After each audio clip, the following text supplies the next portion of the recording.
Hello friends, मैं मोनिका कुशवाहा। स्वागत है आपका स्टडी नाउ 6 चैनल पर। तो आज हिस्ट्री की क्लास है। चैप्टर 5 क्लास 7 चैप्टर 5 तक हमने कंप्लीट कर लिया है। पिछला क्लास जिसके ऊपर था वह था शासक और इमारतें। ठीक है, शासक और इमारतें। और आज है नगर, व्यापारी और शिल्पी जन। आज जिस चैप्टर की हम लोग चर्चा करेंगे उस चैप्टर और शिल्पी जन। ठीक है, तो चलिए फिर शुरू करते हैं। पहला पॉइंट है चोल राजा। ठीक है, चोल राजाओं की राजधानी क्या थी? तंजावुर। चोल राजाओं की राजधानी थी तंजावुर, जो कि कहाँ पे स्थित था? कावेरी नदी के पास स्थित। चोल राजाओं की राजधानी तंजावुर कावेरी नदी के पास स्थित थी। ठीक है, यहाँ पर एक मंदिर था, राज राजेश्वर मंदिर। कौन सा मंदिर? राज राजेश्वर मंदिर। इस मंदिर का निर्माण किसने करवाया? राजा राजराज चोल द्वारा इस मंदिर का निर्माण करवाया गया। राज राजेश्वर मंदिर का निर्माण राजा राजराज चोल द्वारा करवाया गया, जिसमें एक वास्तुकार का नाम उत्कीर्ण है। इस मंदिर में एक वास्तुकार का नाम उत्कीर्ण है और उस वास्तुकार का नाम क्या है? कुंजर। ठीक है, कुंजर मल्लन राजराज पेरुथच्चन। कुंजर मल्लन राजराज पेरुथच्चन। ठीक है, कुंजर मल्लन राजराज पेरुथच्चन नामक एक वास्तुकार का नाम इस मंदिर में उत्कीर्ण है, जो कि एक बहुत ही प्रसिद्ध वास्तुकार था उस समय का। ठीक है, यह एक प्रशासनिक नगर माना जाता है। तंजावुर एक प्रशासनिक नगर माना जाता है और इस नगर में भीड़ भाड़ वाले बाजार हुआ करते थे। इस नगर में भीड़ भाड़ वाले बाजार हुआ करते हैं। आगे है दूसरा नंबर पॉइंट, तंजावुर और उसी के निकट स्थित एक और नगर उरेयूर में। तंजावुर और उसी के निकट स्थित एक और नगर उरेयूर में किस प्रकार के बुनकर रहते थे? सालिय नामक बुनकरों का समुदाय रहता था। तंजावुर और उरेयूर में सालिय नामक बुनकरों का समुदाय रहता था। इनका कार्य क्या था? वस्त्र उत्पादन करना। ठीक है, वस्त्र उत्पादन करना। किस प्रकार के वस्त्र उत्पादन करते थे ये? जैसे मंदिर के उत्सव में झंडिया मतलब लगता है ना, तो उसके लिए कपड़े तैयार करना और उच्च वर्ग के लोगों के लिए बढ़िया सूती वस्त्र तैयार करना। उसके अलावा जो साधारण लोग थे उनके लिए मोटा सूती वस्त्र तैयार करने का इन लोगों का काम था। ठीक है, इसके अलावा मध्यकालीन भारत में कुछ ऐसे शहर थे जो मंदिर के चारों तरफ विकसित थे। मध्यकालीन भारत में कुछ ऐसे शहर थे जो मंदिर के चारों तरफ विकसित थे। ऐसे कौन कौन से मंदिर थे जिनके चारों तरफ मतलब शहर विकसित हुए थे? गुजरात का सोमनाथ। ठीक है, गुजरात का सोमनाथ। तमिलनाडु का कांचीपुरम और मदुरै मंदिर। गुजरात का सोमनाथ और तमिलनाडु का कांचीपुरम और मदुरै मंदिर। इसके अलावा आंध्र प्रदेश का तिरुपति। इस तरह के मंदिर के चारों तरफ क्या शहर विकसित हुए थे। ठीक है, अब आगे बढ़ते हैं। तीसरा नंबर पॉइंट है सालिय बुनकर। अभी बताया पिछले स्लाइड में कि सालिय बुनकर, ये जो सालिय बुनकर थे कहाँ के रहने वाले थे? तंजावुर और उरेयूर के रहने वाले थे। ठीक है, तंजावुर और उरेयूर। इनका काम क्या था? झंडिया बनाने के लिए, मतलब झंडिया के लिए जो कपड़ा लगता है वो बनाते थे। उच्च वर्ग के लिए बढ़िया सूती वस्त्र तैयार करते थे। इसके अलावा जनसाधारण के लिए मोटा सूती वस्त्र तैयार करते थे। इस तंजावुर और उरेयूर के निकट ही मतलब कुछ दूरी पर स्वामी मलाई नामक एक जगह हुआ करता था, जहाँ पर स्थपति अथवा मूर्तिकार रहते थे। मतलब मूर्तिकार को ही स्थपति कहा गया है। स्थपति अथवा मूर्तिकार रहते थे। इनका काम क्या था? उत्तम कांस्य मूर्ति बनाना। और क्या इसके अलावा लंबे सुंदर घंटा धातु के दीप बनाते थे। ठीक है, लंबे सुंदर घंटा धातु, घंटा के बाद यहाँ पे धातु होगा, घंटा के बाद छूट गया है। लंबे सुंदर घंटा धातु के दीप बनाते थे ये जो स्थपति या फिर मूर्तिकार थे। कहाँ पे रहते थे? मतलब कहाँ के थे? स्वामी मलाई नामक एक जगह से। ठीक है, आगे है अजमेर 12वीं शताब्दी में चौहानों की राजधानी हुआ करती थी। अजमेर 12वीं शताब्दी में चौहानों की राजधानी हुआ करती थी। यह एक धार्मिक सहिष्णुता का केंद्र था। परंतु मुगलों के शासनकाल में यह जो अजमेर था यह सूबा मुख्यालय बन गया, मतलब सूबा कहलाया। मुगलों के शासनकाल में यह अजमेर मुगलों का सूबा बना। उसके बाद 12वीं शताब्दी में ही 12वीं शताब्दी में ही सूफी संत ख्वाजा मोइनुद्दीन चिश्ती का यह निवास स्थल, मतलब ख्वाजा मोइनुद्दीन चिश्ती यहाँ अजमेर में आकर बस गए। ठीक है, अजमेर में ही क्या है, पुष्कर झील है, अजमेर में पुष्कर झील है। इसके अलावा प्राचीन ब्रह्मा का मंदिर भी पाया गया है अजमेर में, प्राचीन ब्रह्मा का एक मंदिर भी अजमेर में पाया गया है। ठीक है, 5 नंबर पॉइंट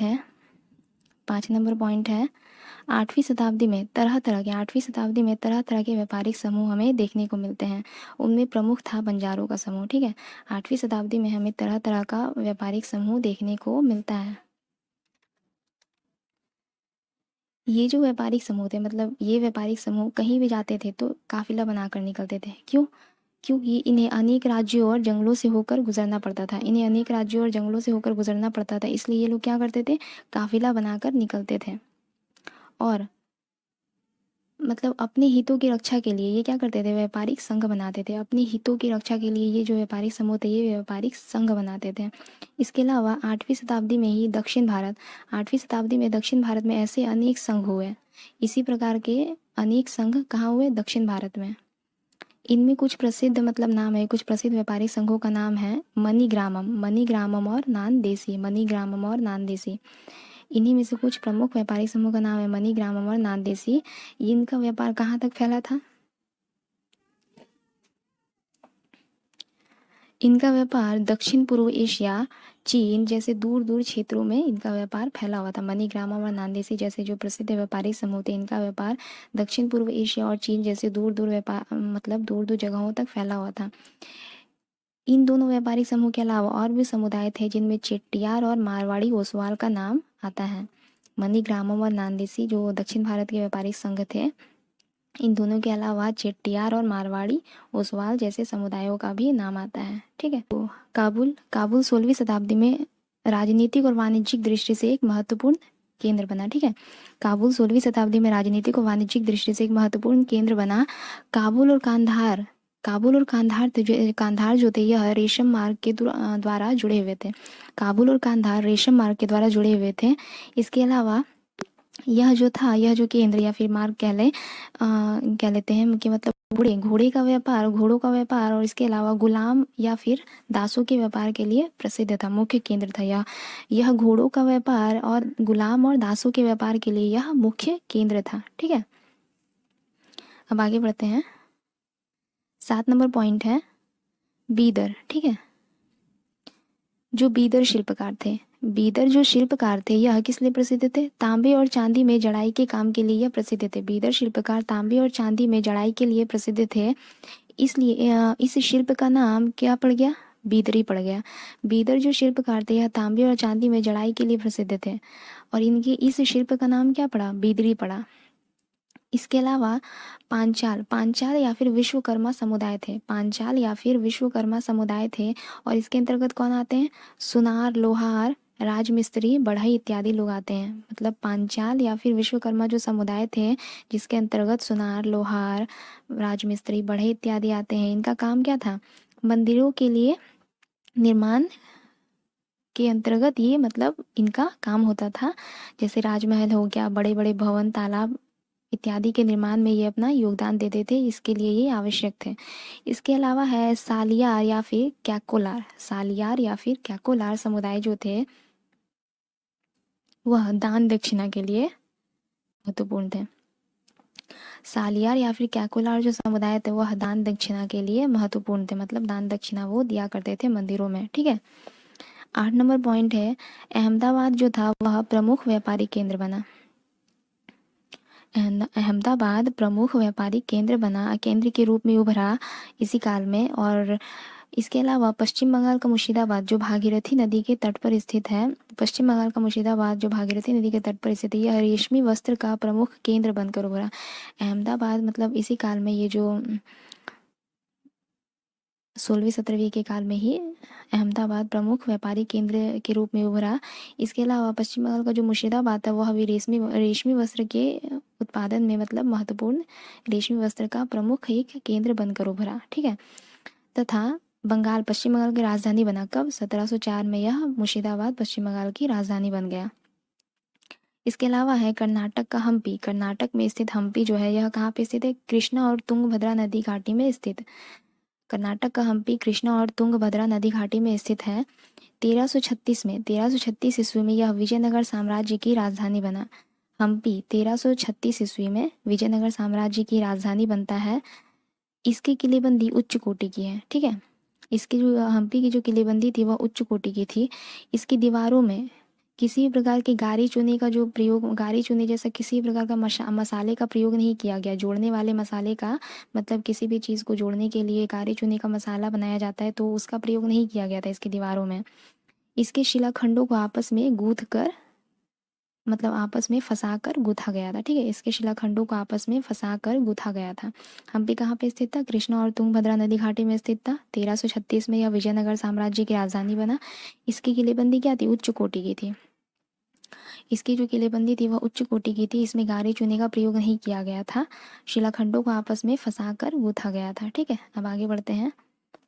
हम्पी की वास्तुकला कैसी थी? हम्पी की वास्तुकला कैसी थी?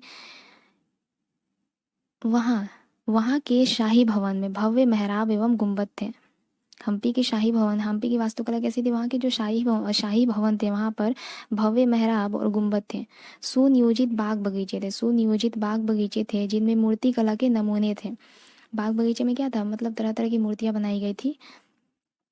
15वीं और 16वीं शताब्दी में वाणिज्यिक और सांस्कृतिक गतिविधियों का यह केंद्र बना। 15वीं और 16वीं शताब्दी में हम्पी जो था वह वाणिज्यिक और सांस्कृतिक गतिविधियों का केंद्र बना। इसके बाद इसके अलावा बाजार में मुस्लिमों मतलब इसके बाजार में मुस्लिम सौदागरों, चेट्टियार और पुर्तगालियों का जमघट मतलब लगा रहता था। हम्पी के बाजार में मुस्लिम सौदागरों, चेट्टियार और पुर्तगालियों का जमघट लगा रहता था, ठीक है। अब आगे बढ़ते हैं। 11 नंबर पॉइंट है, भारतीय पश्चिमी तट पर स्थित सूरत, अहमदाबाद और गुजरात प्रमुख व्यापारिक केंद्र बना। भारतीय पश्चिमी तट पर स्थित सूरत, अहमदाबाद, गुजरात इत्यादि ये जो थे प्रमुख व्यापारिक केंद्र बने। सूरत ओरमुज की खाड़ी से पश्चिमी एशिया तक मतलब सूरत जो था ओरमुज की खाड़ी से पश्चिमी एशिया तक व्यापार का एक मुख्य स्थल था। सूरत ओरमुज की खाड़ी से पश्चिमी एशिया तक व्यापार का एक मुख्य स्थल था। यह मक्का का प्रस्थान द्वार भी था। क्यों? क्योंकि यहाँ से ही मतलब बहुत से हज यात्री जहाज से रवाना होते थे। इसके अलावा ये सर्वदेशीय नगर था। सूरत एक सर्वदेशीय नगर था जहाँ पर सभी जातियों और धर्मों के लोग रहते थे, ठीक है। अब आगे बढ़ते हैं। सूरत के जो व्यापारी थे ये किस व्यवस्था का प्रयोग करते थे? हुंडी व्यवस्था का प्रयोग करते थे। सूरत के व्यापारी हुंडी व्यवस्था का प्रयोग करते थे। अब ये हुंडी व्यवस्था क्या है? हुंडी व्यवस्था मतलब हुंडी एक ऐसा दस्तावेज हुआ करता था जिसमें एक व्यक्ति द्वारा जमा की गई रकम दर्ज रहती थी।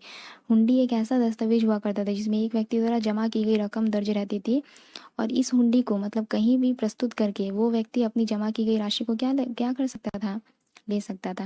हुंडी एक ऐसी व्यवस्था होती थी जिसमें जमा की गई राशि दर्ज रहती थी और वह व्यक्ति कहीं भी उस हुंडी को प्रस्तुत करके अपनी राशि ले सकता था। मतलब आज के समय में एटीएम कार्ड बोल सकते हैं, है ना।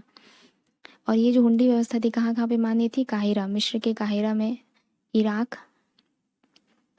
इराक के बसरा में, ठीक है। मिस्र के काहिरा में, इराक के बसरा में और बेल्जियम के एंटवर्प में, ठीक है। आगे है मुस्लिम व्यापारी क्या कहलाते थे? मूर कहलाते थे। मुस्लिम व्यापारी मूर कहलाते थे। आगे है मसूलीपट्टनम या फिर मछलीपट्टनम। ये कहाँ पे स्थित था? कृष्णा नदी के डेल्टा पे स्थित है। मसूलीपट्टनम या फिर मछलीपट्टनम कृष्णा नदी के डेल्टा पे स्थित था। यहाँ पे एक किला था जो डचों या फिर हॉलैंड वासियों द्वारा बनाया गया। यह किला यहाँ पे स्थित किला जो था वह डचों या फिर हॉलैंड वासियों द्वारा बनाया गया। मसूलीपट्टनम पहले एक गरीब मछुआरा नगर हुआ करता था, ठीक है। मसूलीपट्टनम एक गरीब मछुआरा नगर हुआ करता था। एक घना बसा सा नगर, छोटा सा नगर, ठीक है। बिना किसी चार दीवारी के खराब तरीके से बना हुआ नगर था। इसकी जो जल स्रोत जो था यहाँ पे वह खारे पानी का था। पर आगे चलकर क्या हुआ? जहाज़ों के लंगर डालने की यहाँ पे सुविधा हुई, जिससे व्यापारी सब यहाँ पर आकर रहने लगे और हॉलैंड के जो निवासी थे इस तट पर आकर मतलब आते जाते थे, ठीक है। 15 नंबर पॉइंट है मीर जुमला ने हॉलैंड वासियों को आपस में भिड़ाया। जब मुगलों ने गोलकुंडा तक अपनी शक्ति बढ़ा ली तो उनके प्रतिनिधि सूबेदार, मुगलों के जो प्रतिनिधि सूबेदार थे मीर जुमला, उसने क्या किया? हॉलैंड वासियों और अंग्रेजों को आपस में भिड़ा दिया। उसके बाद 1686 से 87 में औरंगजेब ने क्या किया, गोलकुंडा को मुगल साम्राज्य में मिला लिया। ठीक है, 1686 से 87 में औरंगजेब ने गोलकुंडा को मुगल साम्राज्य में मिलाया। ठीक है, अब आगे है 16 नंबर पॉइंट। 18वीं शताब्दी में बम्बई, कलकत्ता, मद्रास नगरों का उदय हुआ। 18वीं शताब्दी में बम्बई, कलकत्ता, मद्रास नगरों का उदय हुआ। तब शिल्प वाणिज्य में बड़ा परिवर्तन आया। शिल्प वाणिज्य में बड़ा परिवर्तन आया। बुनकर जैसे कारीगर और सौदागर यूरोपीय कंपनियों द्वारा इन नगरों में स्थापित ब्लैक टाउन्स में हस्तांतरित हुए। ठीक है, 18वीं शताब्दी में बम्बई, कलकत्ता, मद्रास जैसे नगरों का उदय हुआ। तब शिल्प वाणिज्य में बड़ा परिवर्तन आया। बुनकर जैसे कारीगर तथा सौदागर यूरोपीय कंपनियों द्वारा इन नगरों में स्थापित, मतलब बम्बई, कलकत्ता और मद्रास जैसे नगर में जो ब्लैक टाउन्स स्थापित थे, वहाँ पर ये क्या हुआ, हस्तांतरित हो गए। कौन, बुनकर, कारीगर और सौदागर, ये सभी वहाँ पर चले गए इन नगरों में स्थापित ब्लैक टाउन्स में। ठीक है, गोरे शासक, जो गोरे शासक थे वे मद्रास में फोर्ट सेंट जॉर्ज, मद्रास में फोर्ट सेंट जॉर्ज, कलकत्ता में फोर्ट सेंट विलियम को, विलियम जैसे कोठियों को अपना क्या बनाया, आवास बनाया। ठीक है, 17 नंबर पॉइंट है 1498 में वास्को डिगामा ने, 1498 में वास्को डिगामा जो था वह मसालों की खोज में केरल के कालीकट पहुंचा। ठीक है, कहाँ पहुंचा, कालीकट में पहुंचा वास्को डिगामा मसालों की खोज में। कब, 1498 में। इसके अलावा पश्चिम में इटली का कोलंबस, मतलब कोलंबस जो था, जो इटली का रहने वाला था, वह 1492 में वेस्ट इंडीज का खोज किया। पश्चिम में इटली का, मतलब इटली का रहने वाला कोलंबस जो था वह 1492 में वेस्ट इंडीज का खोज किया। ठीक है, तो आज यहाँ पे चैप्टर 6 कंप्लीट होता है। तो अब चैप्टर 7 के साथ मिलेंगे। तब तक के लिए अगर अच्छा लगे तो प्लीज़ लाइक, शेयर और सब्सक्राइब ज़रूर कीजिए। धन्यवाद।